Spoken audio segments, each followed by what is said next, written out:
Alright, we are recording for Chapter 9 of Final Frontier. Um, Various things do happen in this chapter, but that doesn't mean that there's a lot for me to talk about. Might be a thing or two that gets me to rant, though, we'll see. First thing, though, I actually could have mentioned this in for other chapters, because it is annoying. But the example here is actually pretty mild. Each of them, referring to the settlers that are working with Cybok, each of them armed with crude, but probably very deadly, Jim reminded himself, rifles. It's just been very annoying to me. There's like almost every opportunity to mention that the rifles are crude, have been handmade, but still lethal, but still very lethal. That we're doing that. And it's like, I get it. I remember. You said it once. You can leave it at that. And just be like, they're crude weapons. Because technically it is. Kirk is seeing them for the first time, and he can think, those are crude. So it's like, even that. Crude, but probably still deadly. It's like, it's fair for him to have that thought.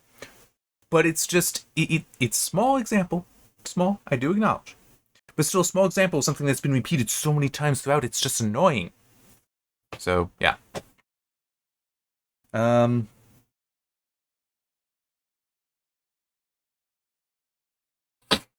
Then we got this. So, okay. They managed to sneak into the compound, into the Paradise City.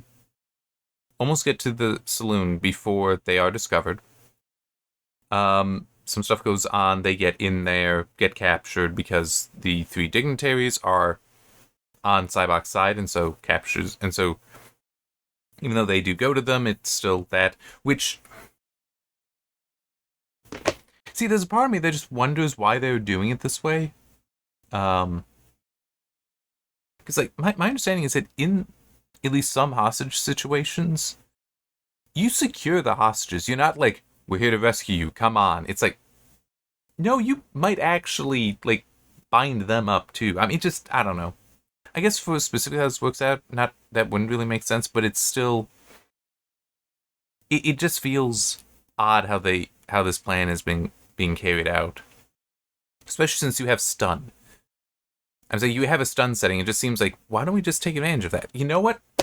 Son of a bitch, piece of the action. They should have just done that. And just been like, stun the whole compound. We'll go down there and clean it up. Because, I mean, that addresses so many problems. Because then it's like, well, if we just stun them all, they'll be fine. We can then take the shuttlecraft down there, pick up the people we want, get on board, and leave. I mean, it is just one of those weird things that's present in a lot of stories, really, where it's like, you have the ability to just completely nullify the threat. And for some reason, nobody does. They like, okay, we're going to engage. It's like, you can just nullify it, but not in a lethal manner. I mean, this is a worse example, but in theory, you could, like in the Star Wars universe, just, all right, you're a threat. You know, I'm going to cut off your limbs now. What? You can't do that. Sure, I can. But you're a Jedi. Yeah. And we'll put new ones on you. I mean, we have that technology. It's not that big a deal. But, I mean, that's not a good thing because you're mutilating the person. But it's like, there are worse things. Like, depending on the situation, that makes sense. So you don't need to kill them. But anyway, so they are now captured. And they're outside, and everyone is celebrating and all that. Well, not the crew there. And Spock is trying to get Cybok's attention to talk to him and even ask the question of, is it you? Although it has it as, is it thou? And you know what, actually, let me look at this. Let me look at this. Qual say 2.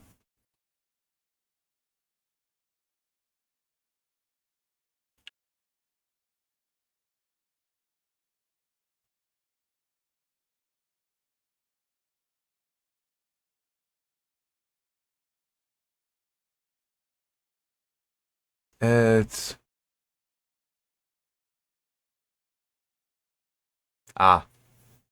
really?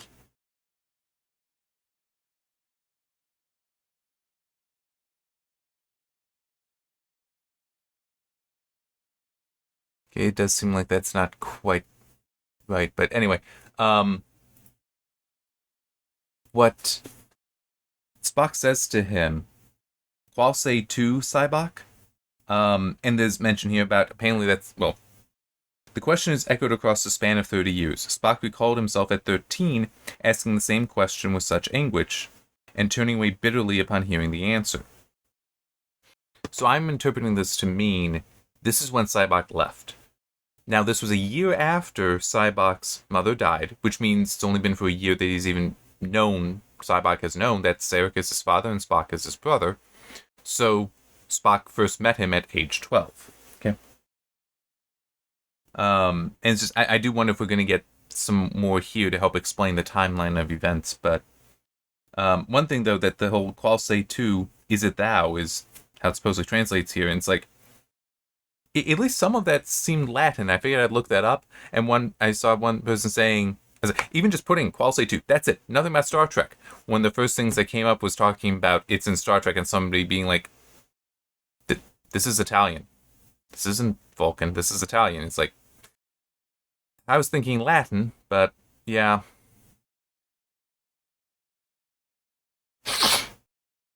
So part of what makes that really disappointing is that Klingon is an actual language. Like they actually made it into a language. They have, I assume he's still alive. It wasn't that long ago. I mean, 30 years, but still 30, 40 years. But they actually had a linguist construct the Klingon language after motion pictures. So this was for Search for Spock, where they started doing that. In the motion picture, there's only a few lines, and it's like, all right, I'll take that and start working things out. And I think Mark Leonard actually helped with, because he might have been the only guy actually delivering lines. He just tried to provide something. But still, it's like, that's an actual language. So, like, people have actually translated, I think it was Hamlet, might have been Macbeth, I don't remember which, into Klingon and performed it. Yeah, you can do that because it's a real language. It's not just gibberish, and it's not a human language, an Earth language. It is a novel language on its own, which does have some funny repercussions, because that can make it hard to pronounce. And I don't remember the story exactly, but in Star Trek VI, Christopher Plummer as General Chang, I don't remember if it is what the correct line is or what the false line is. But the Klingon for to be or not to be, he kept mispronouncing. He couldn't say it for whatever reason, and he kept apologizing. And dude's like, look, don't worry about it. Here's what we're going to do. You technically are not going to be saying to be or not to be. We're just going to change it. You've been saying this form of the word instead. So it actually translates slightly differently, but the meaning is still there. Don't worry about it. The take was good. Your performance is great. We'll move on. Because it's takba takbe is that, but it's supposed to be. It's been a while since I looked at the special feature, but something's like it's supposed to be takba e. Yeah. Hey, takba takbe takba he. Yeah. Takba e takba takbe he. I don't quite remember now, but it's like he kept missing an extra syllable there. And it was like, don't worry about it, we're just going to go with it. So it's like, they actually had a formal language for Klingon that they were developing as they were going, but they did have that, it existed. Whereas here it's like, we need something for Vulcan, use Italian. We can do better than that, can't we? Anyway. But yeah, so the whole, it's already been said before that it's been about 30 years. That also does mean that Spock is only 43.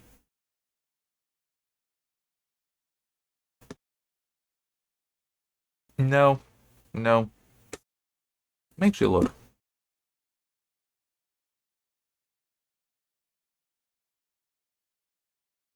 Come on, check. 31. So he was nearing 60. Leonard Nimoy was nearing 60 at this point. Okay. So yeah, it's like, been longer than that for Spock anyway. But still, for just trying to figure out the timeline, it's helpful there. This information, because the the implications of the relationship with Sarek matter.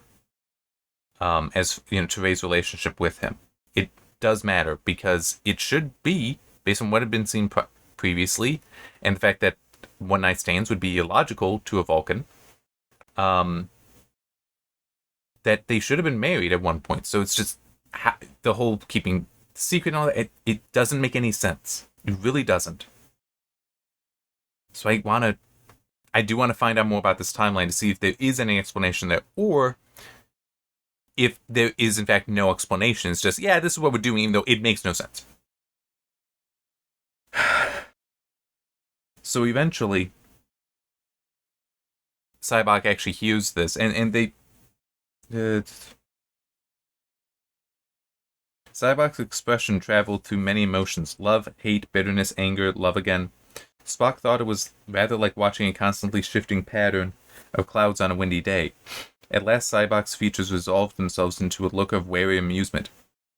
He smiled wryly, and to Spock's utter dismay, switched to standard. The communication would now be public. Sybok's retaliation, perhaps, for the slight. The slight was when Sybok recognized it was Spock, was like, Spock! To run up, and Spock does something like, he gives a gesture, don't hug me. And that's what the slight was. Which, I mean, on the one hand, I understand that. That, you know, it's you want to give your long-lost brother a hug, from Sybok's point of view, and Spock is like, I'm Vulcan. Now we do. And even if it's just I'm not a hugger.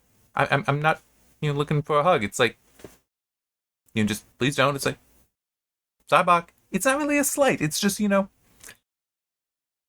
not what he wants right now. I need to respect that. And I say that as somebody who I do like hugging my friends and such. So, yeah. But, I mean, it's like, if they don't want to, no problem. No problem. But what Sybok finally says to him, immediately after this, still tight-assed, Sybok said, it's like, I kind of appreciate that. I hope that somehow that comes up later, like Kirk or McCoy calling that, because they're witness to this. Technically, so are Sulu and Uhura. I don't think they'd say anything. Sybok said, nodding. Despite his wounded feelings, there was genuine fondness in his tone. Still believing everything your elders told you, you haven't changed a bit since you were 13. Spock, I was hoping you'd grown a little since then. So I find that odd, the whole, you're still doing whatever the elder... Well, hang on, what was it? Still believing everything your elders told you. It's like, how are you different? Well, I mean, you're just following what your mother told you to do. And in fact, impressed on you through a mind meld. It's like, so... How are you different? And she herself, it told you that she gained the knowledge she had and wanted to use. She gained that by communing with ancient elders. I mean, it's like, your whole thing is just... I mean, we know Spock's history better, but for all we know with Sybok, he has done no self-discovery. Right? He is purely following the motivation that was passed down to him by his mother. We don't know anything about him studying the ancient texts and such himself. Nothing about studying other religions to see if there is the coherence that his supposed mission is supposed to have. To our knowledge, he's not done any of that. He's just completely following her motivations without question. Spock, however, has traveled extensively. He has studied extensively. He has experienced extensively as well. He might still be believing his masters, his elders, but it is also reasonable to believe of Spock that what he believes now might just be in alignment with his elders, not from his elders. So that he has come to the conclusions that agree with the elders, not that the elders gave him his conclusions, which technically is Sybok's position. So, yeah, there's also And this is just a note. I don't have a highlight in here. Another thing that's like with Cybok, you're not really that impressive. Technically, Cybok's mission is just he needs to get aboard the starship, aboard the Enterprise, and then take over. And he gets all upset when they break in, the crew breaks in to try to rescue them. And it's like, no, no, no. I wanted to avoid bloodshed. It's like, then surrender. Because what's going to happen? You will be arrested and brought up to the ship. You'll be in the brig, but you have these great mental powers. You could probably have a guard there and just convince them, share your pain with me, and then they let you out, and then you can take over the ship. You might even have some of the settlers join you on there, and also be in the brig. Like the whole him not surrendering is unnecessary. He doesn't need to stand off with the starship. His surrender and going up there, because he's not going to be prosecuted on that planet. He will be prosecuted elsewhere. I mean, if they couldn't prosecute, they couldn't do the court-martial in Voyage Home on Vulcan. They can't do it on Nimbus either. Vulcan is going to be far more developed than Nimbus. So yeah, this is just... I'm sorry, it's just one of those things where you do need to stop and think this stuff through, in my opinion, when you're writing these stories. And would it look as good in a movie? No. But it could even have been something where Cybok is agreeing to the surrender, but then the attack happens, the rescue attempt happens, and so that prevents his surrender, and he ends up having to take prisoners because it's the only way to satisfy his army. Whereas if it is just, my people, this is not the end. This is not. This is all as it should be. But we must not stand in violent opposition to Starfleet here, because they have the power to kill us, and we don't want that. We wish to live, and live better, and when they arrest us, we will share with them. I mean, it's like, you can do that.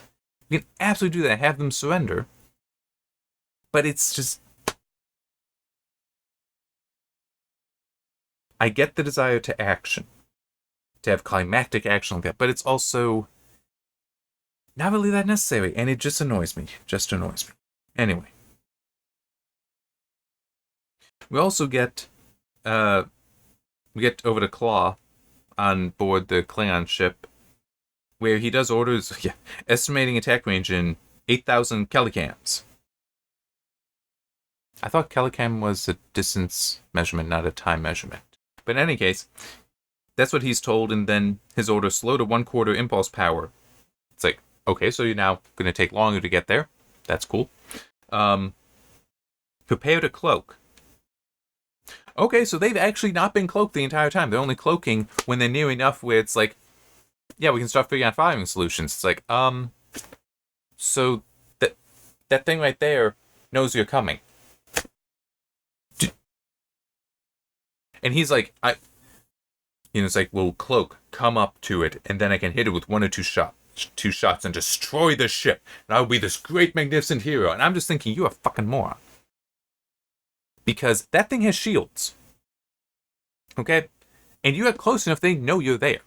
So all they need to do is raise shields, and you're not doing shit to it. And what's more, if they can figure out where you are and just lock on weapons fast enough, they can get a hit on you before you can bring your shields up. There is nothing about this plan that's good. Every advantage he's given away except... I mean, it's like a dude with a knife is walking up to you, and then at the last moment he just like starts hiding the knife. And it's like, dude, I know you're here, or even just lights go out, so you don't know where he's getting attacked from necessarily. He doesn't know where you are either. So it's like the lights have to come back on for him to actually stab you. And it's like, lights are coming on. Oh, there you are. And then it doesn't make sense. It's a really stupid plan. But that's what... He's not a good commander. He's not. It's not. Because it's also a... Dude. Starting a war with this.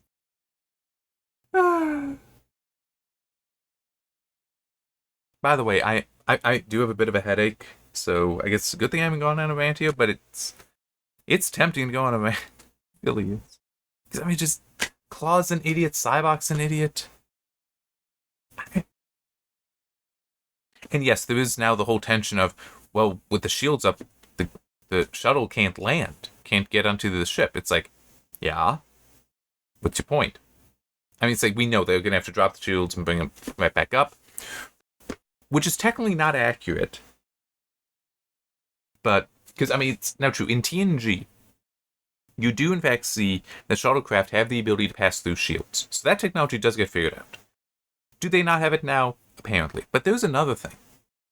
That I'm pretty sure there is still reference, contemporaneous to this or earlier, of forward shields failing, aft shields failing, port shields failing. Yeah, port, starboard shields failing. It's like, that is a thing. So, you could just lower the shields at the rear of the ship where the shuttle entrance is, the shuttle bay is. In fact, you'd think that you'd have special shields specifically so that you can have a narrow channel that'll open up, let a shuttle in, and then close again, so that it will be very hard for there to be any successful attack through that opening. Like, that should absolutely be a thing. And it's just one of those... I have a technical enough mind where it's like, no, I would be figuring this out. It's like, okay, so then how are the Klingons actually a threat? Well, they're not, which is fine. So it's then how do we make sure that the point is made there? How do the Klingons handle this? And just, well, for one thing, you have them cloaked coming in. You don't have them like, I'm going to hit you, I'm going to hit you, I'm going to hit you. And then they are quiet until they come up next to you so they can actually try to hit you. I mean, just... I'm not impressed. Not impressed by the story at all. Maybe Chapter 10 will be better. I have my doubts, but we shall see. We shall see. See you next time.